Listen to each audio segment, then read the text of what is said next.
modern Western studies started during the colonial times, and there were also some good consequences.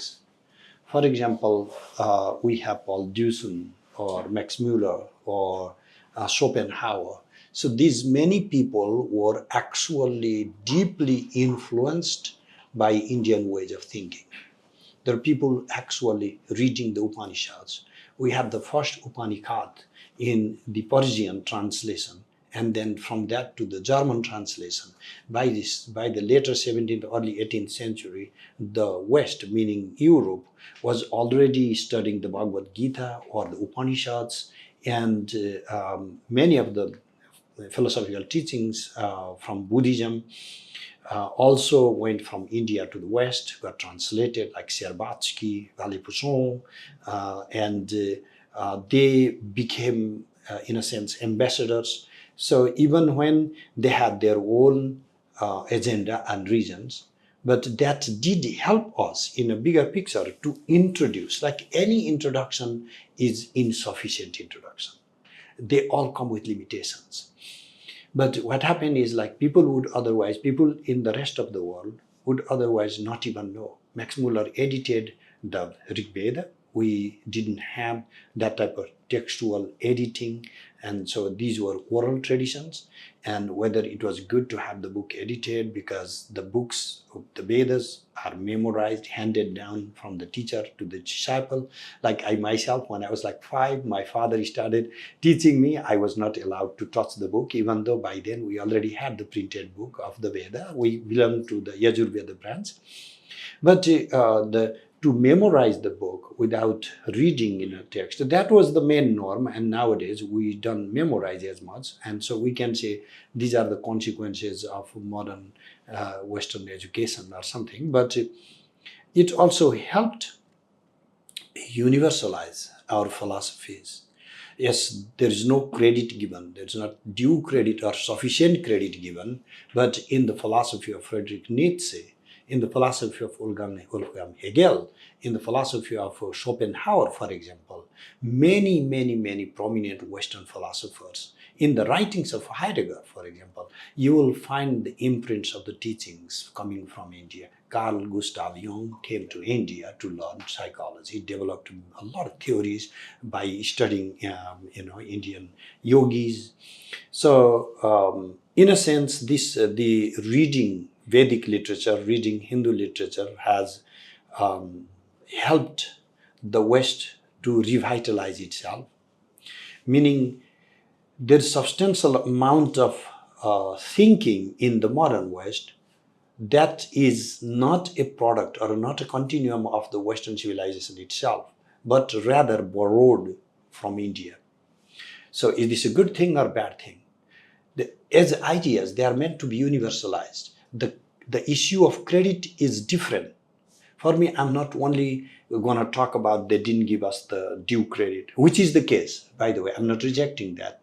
But even if they didn't give the credit, as a teacher, when we are simply trying to universalize thinking, let's say you are the Buddha and I'm a disciple, I didn't give you the credit. My enlightenment is still a good thing. If you are Buddha, selfless being, Yeah. So therefore, from the perspective of selflessness, having our ways of thinking universalized, to me, is a surplus. Indian ways of thinking are deeply spiritual and moksha-oriented, but the understanding of moksha itself needs to be re-examined. Moksha means liberation, or moksha means freedom. We don't need to understand this freedom, this liberation, only in the esoteric, mystical sense. We could have understood this in our day-to-day liberation, day-to-day freedom in our phenomenal world. But so now let's go back to the problem. The problem is, Indian philosophy is all about spirituality, salvation, liberation, whatever the term you throw. The West is deeply rooted in their own culture and in their own religiosity. So what happened?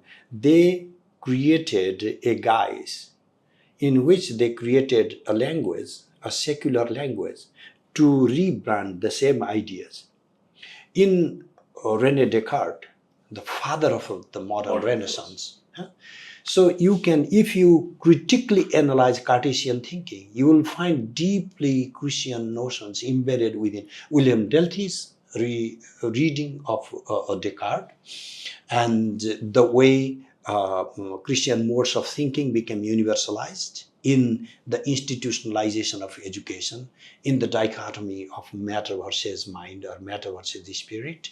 And so that is already a very deeply biblical notion. You can read from St. Augustine to Thomas Aquinas.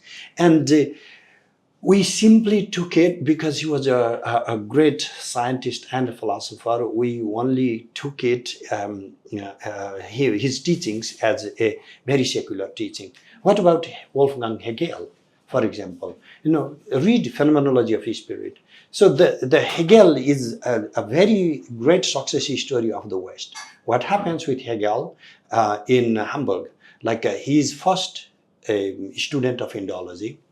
His master's dissertation is on Bhagavad Gita. And then he deeply studies Sanskrit philosophies and then takes a U-turn, writes Phenomenology of Spirit, derives substantially from the Upanishadic teachings. And his idea of the absolute is already borrowed from the Upanishadic understanding of the Brahman. And then he writes that to basically institutionalize philosophy under the framework of Christianity. And then he writes Philosophy of History, where he uses his whole strength to bash India, to demean India, particularly to demean the Brahmin. And so the project is completed. Number one, learn from them. Number two, take all their good ideas and frame it within the Christian worldview. And number three, discredit them. And then you have your product, final Western product. So most Western thinkers have come within the broader Christian framework. But when we are reading Western philosophy, be it Hegel or be it Kant, we don't even mention the Christian underpinnings. So we only take them as a secular and universal sort of thinking.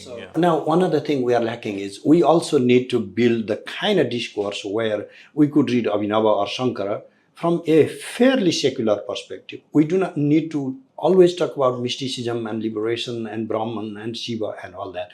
I agree with that, because these ideas, whatever the ideas they have shared there, can be universalized and are helpful to people, whether or not they want to see the mystical domains. But that is where we are lacking. And I do believe in the process of secularization of ideas and universalization and globalization that is needed, because all the human beings deserve to have some greater perspectives regarding life. But at the same time, what is demanded from us is you are like a religious guy, you don't have like a rational thinking, you have just a faith. So that is just something not valid.